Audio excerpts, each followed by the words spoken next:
நாளைய தினம் பெருமளவான சிங்கள மக்களை யாழ்ப்பாணத்துக்கு கொண்டு வருவதற்கு இனவாதிகள் முயற்சித்துக் கொண்டிருப்பதாக ஒரு தகவல் வெளிவந்திருக்கிறது. என்ன நடந்திருக்கிறது என்பது தொடர்பாக விரிவாக பார்க்கலாம். வணக்கம், நான் தூயவன் துரைசிங்கம், தமிழுக்காக. நாளைய தினம் பௌர்ணமி நாளாக இருக்கிறது.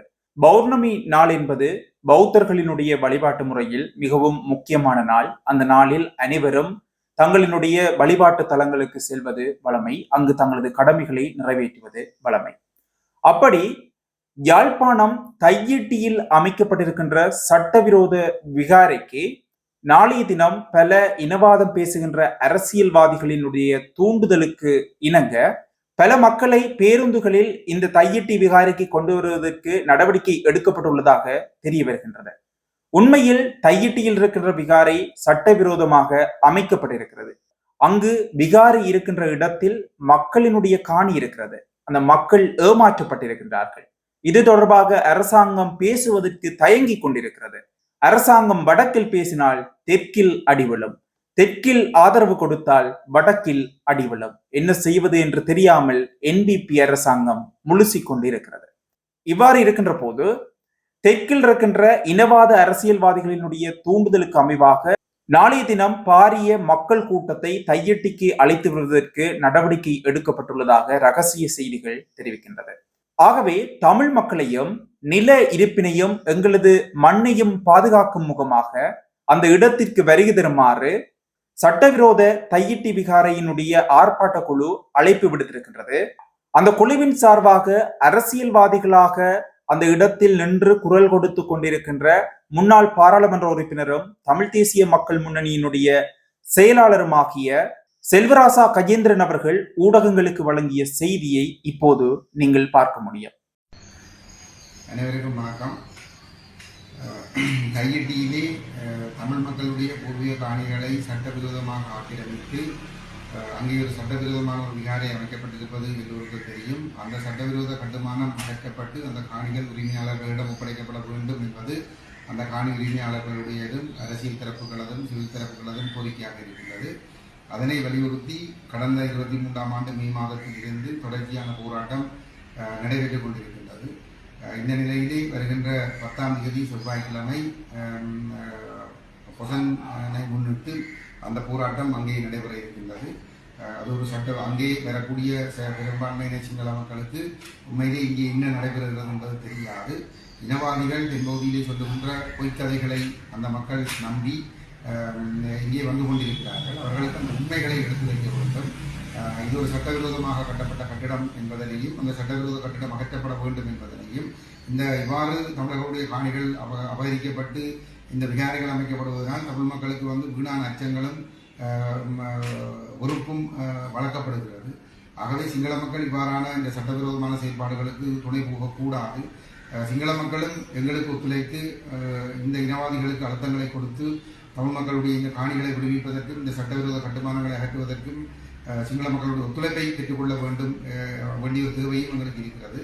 அந்த வகையிலே செவ்வாய்க்கிழமை 10ஆம் தேதி போயா தினத்தன்று வளமை போன்ற கவனிப்பு போராட்டத்தை அந்த காணி உரிமையாளர்களோடு சேர்ந்து ஏற்பாடு செய்திருக்கிறோம். அந்த போராட்டத்திலே தமிழ் மக்கள் கலந்து கொள்ள வேண்டும் என்று கேட்டுக்கொள்கின்றோம். இதே நேரத்திலே தென்பகுதியில் இருந்து இனவாதிகளால் பெருமளவான அப்பாவி மக்கள் ஏமாற்றி அழைத்து வரப்பட இருக்கிறதாகவும் அறியக்கூடியதாக இருக்கிறது.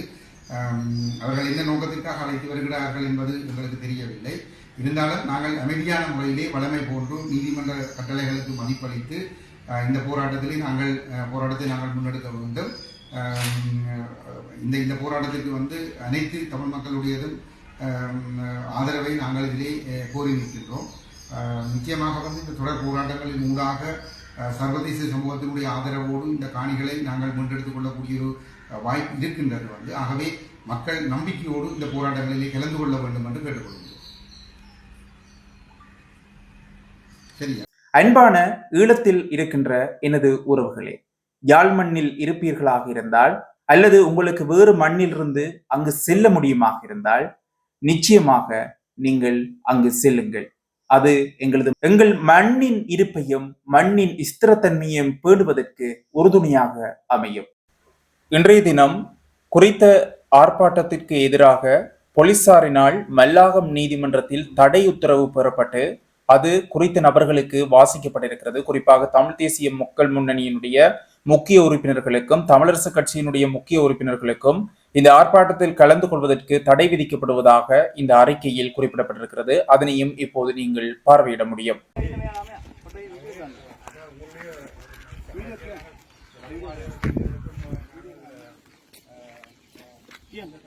நீதிமன்றம்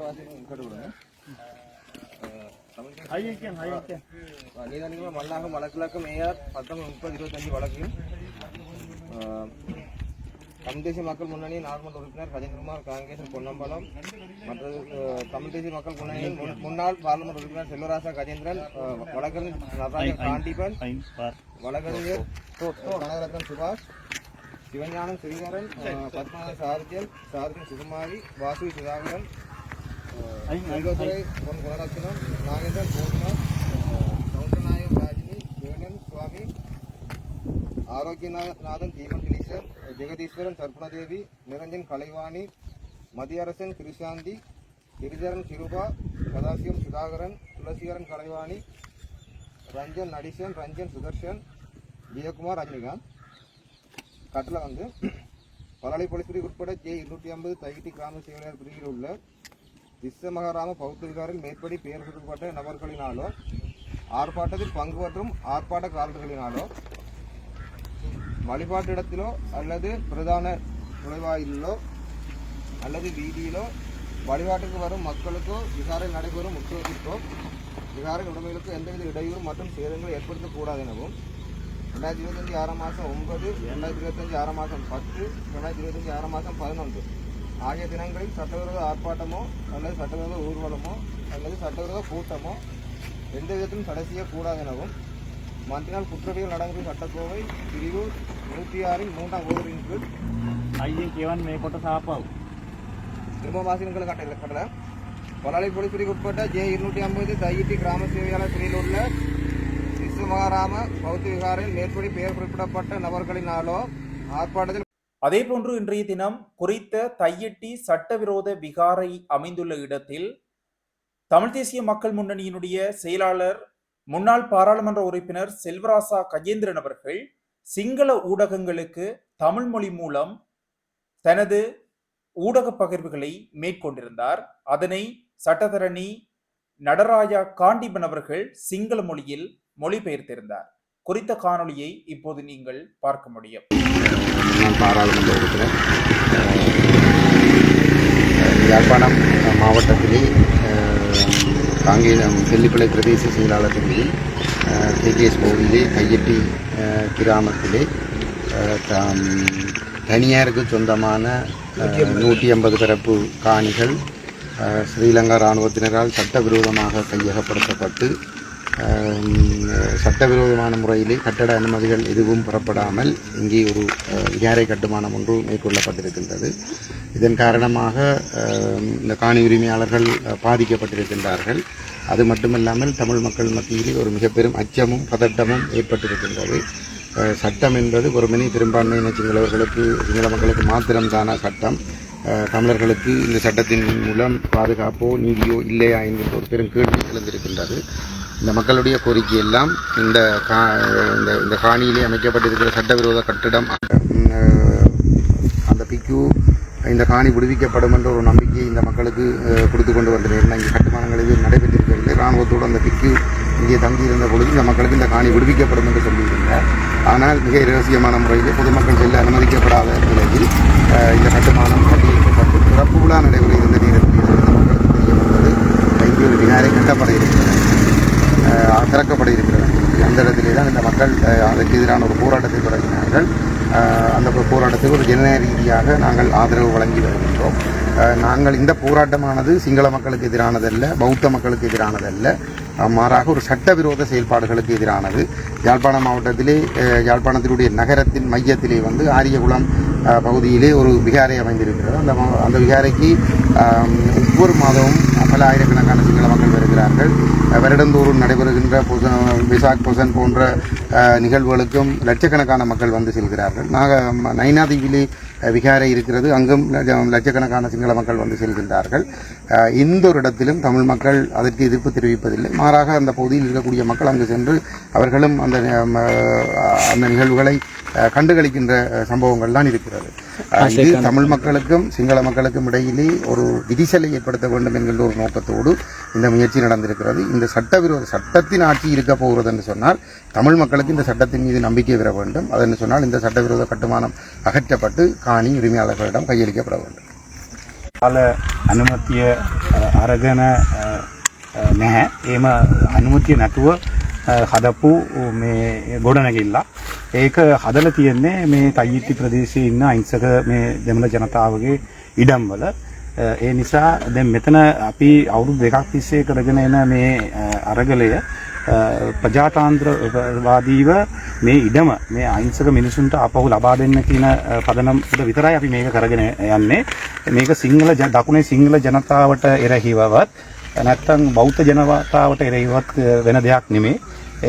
ඒ නිසා මේ අපේ ඉල්ලීම වෙන්නේ දැන් මෙතන මේක මේ හදපු අය ඒක නීති විරෝධී නා ඒකට කිසිම මේ අනුමැතියක් අරන් නැතුව මේක හදලා තියෙනවා නම් ඒක ඉතින් ඒගොල්ලෝ අපිට අපේ ඉඩම ඒ විදිහටම අපිට නැවත ලබා දෙන්න ඕනේ. ඒක නිසා ඉතින් එතනින් ඒක තියෙන බිල්ලිම ඉවත් කරන්න වෙන එක ඉතින් ඒක ඒගොල්ලන්ගේ රාජකාරිය. ඉතින් අපි ඉල්ලන්නේ නැහැ ඕක කඩන්න කියලා. ඉතින් අපි ඉල්ලන්නේ අපේ ඉඩම අපිට ආපහු ලබා දෙන්නේ කියලා. එතකොට අපිට අනන්ත කෝවිල් තියෙනවා. අපි මේ හින්දුස් මෙතන මේ අපට ඉන්න බහුතරයෝ මේක මේ සිංහල ජනතාව ජීවත් වෙන ප්‍රදේශයක්වත් නෙමෙයි. ඉතින් මේක යුද හමුදාව විසින් අවුරුදු 32කටත් එහායි අධිආරක්ෂක කලාපයේ කියලා ඒ ආරක්ෂාව යටතේ තියාගෙන ඉඳලා තමයි ඕක හදලා මිනිස්සුන්ගේ අතට මේ ඉඩම් ටික පත් වෙනකොට තමයි මිනිස්සු දැනගන්න ලැබුණේ මෙතන මේම නීති විරෝධී ගොඩනැගිල්ලක් ඉදි වෙනවා කියලා. ඒ නිසා අපි මේ කාරුණිකව අපි ඉල්ලීම කරනවා මේ ඉඩම් ටික මේ අහිංසක මිනිස්සුන්ට නැවත ලබා දෙන්න. අපි මේ කරගෙන යන මේ අරගලය නැත්නම් ප්‍රොටෙස්ට් එක මේක දකුණේ ඉන්න නැත්නම් මේ සිංහල ජනතාවට බෞද්ධ ජනතාවට අපේ අයිති ටික ඉල්ලලා තමයි මෙතන මේ උද්ඝෝෂණය කරගෙන යන්නේ. ප්‍රශ්නයක් මේ අපට දැන් ওই නාගදීපයේ තියෙනවා විහාරය. ඒ වගේම යාපනයේ නගරයේ මේ මධ්‍යම එකක් තියෙනවා නාග විහාරය. ඒවට කවදාවත් ගිහිල්ලා අපි කියන්නේ අපේ ඉල්ලීම කරලා දෙන්න බෞද්ධ ජනතාව ඒවට වදින්න අපි හිරියර කරන්නේ නැහැ.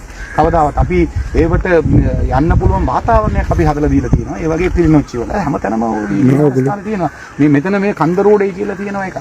ඒක අර දෙමළ බෞද්ධයන්ගේ මේ පාවස්තු කියලා. ඒ නිසා මෙතන අපි ඒ වගේ තැන්වල ගිහිල්ලා කවදාවත් මේ ප්‍රොටෙස්ට් එක කරන්නේ මේක මේ තනිකර පුද්ගලිකව මේ මෙතන තියෙන බෝඩ් එකේ තියෙන ඉතිහාසයක් තියෙනවා නම් මේ කලින් කිව්වා වගේ ඉතින් මේවා අපි නම් කියන අපේ තර්කය වෙන්නේ මේක මවල පෙන්නන චිත්‍රයක්. නැත්නම් මේවට ඔබ චෛත්‍ය නැත්නම් උගලන්ගේ ආරම්භය කියනවා මේ ඔක්කොම ප්‍රශ්නයක් තියෙනවා මම සිංහලෙන් අහලා එක දැනගන්න අහන්න. චෝදනාවක් තියෙනවා දකුණේ මේක සම්බන්ධයෙන්. ඒ කියන්නේ ඔබතුමන්ලාගේ මැදිහත් වීම සම්බන්ධයෙන් දේශපාලන මුරුවරක් මේක ගන්නවා කියන එක. يعني ඔබ දේශපාලඥයෙක් විදිහට මොන හේතුවටද මෙතන කියන්නේ මේ මිනිසුත් එක්ක මේ විරෝධතාවය දිගටම කරගෙන යන්නේ කියන එක චෝදනාවක් එක කියන්නේ. දකුණේ සමාජයේ මාධ්‍යවල මේ ප්‍රවෘත්ති ගියාම දකුණේ මිනිස්සු කියන චෝදනාවක් මේක. අයි මේකට දේශපාලන මුහුණුවරක් ගන්න කියන එක. ඒකට ஹேතු கூட පැහැදිලි அதாவது தெற்குல இருக்கின்ற ஒரு கிரிட்டிசிசம் ஒன்று தான் இது சம்பந்தமான செய்திகள் போகும்போது கீழே ஏன் இந்த அரசியல்வாதிகளுக்கு வராங்க, ஏன் இந்த அரசியல்வாதிகளுக்கு அவங்களோட காணி கொடுக்கணும் இல்லை, ஏன் அவங்க இங்கே வந்து ப்ரொடெஸ்ட் பண்ணுறாங்க, அந்த மாதிரியான ஒரு கேள்வி ஒன்று வருது. அதே போல் ஒரு குற்றச்சாட்டு இருக்குது அரசாங்கத்தில் தரப்புலையும் அவங்க சொல்லியிருக்காங்க சில அரசியல்வாதிகள் இதை மையமாக வைத்து அரசியல் செய்கிறாங்க. அவங்களுடைய பாராளுமன்றமாக இருக்கலாம், உள்ளூராட்சி மன்றத்தில் இதை மையமாக வச்சு தான் அவங்க அரசியலே செஞ்சாங்க. எனவே அவர்கள் வேறு விதமான அஜெண்டாவோடு இருக்கிற ஒரு குற்றச்சாட்டு இருக்கின்றது. அது சம்பந்தமாக என்ன நினைக்கிறேன்? அது ஒரு ஆதாரமற்ற குற்றச்சாட்டு. இப்போ நாங்கள் போராட்டம் நடத்துகிறோம், சரி நாங்கள் அரசியல்வாதிகள் அரசியல் லாபத்துக்கு நாங்கள் கதைக்கிறோம் என்று சொல்லி சொன்னால் இந்த குற்றச்சாட்டு இது காணி தனியார் காணி, இந்த காணியினுடைய உறுதிகள் இந்த மக்கள்கிட்ட இருக்குது, கட்டடம் சட்டவிரோதமானது, இந்த விடயங்களை ஆராய்கிற பொழுது இன்றைக்கு வந்து தேசிய நல்லிணக்கணத்துக்கான அலுவலகமே வந்து சொல்லி இருக்கிறது வந்து அந்த காணி தனியாருடைய காணி, கட்டடத்துக்கு அனுமதி இல்லை என்று சொல்லி சொன்னால் அது சட்டவிரோதம். அப்போ நாங்கள் நிற்கிறோம் இல்லைன்றதை விடுவோம். சட்டவிரோதம் அந்த நாங்கள் சொல்லுகிற குற்றச்சாட்டு உண்மையாயிட்டியான்றது யாராஞ்சி தீர்வை கொடுத்திருந்தால் 22 வருஷமா போராட்டம் நடத்த வேண்டிய தேவை. அப்ப இதுதான் இன்றைய நாளில் நான் கொண்டு வந்த தொகுப்பு. நாளைய தினம் இன்னும் ஒரு தொகுப்பில் சந்திக்கின்றேன்.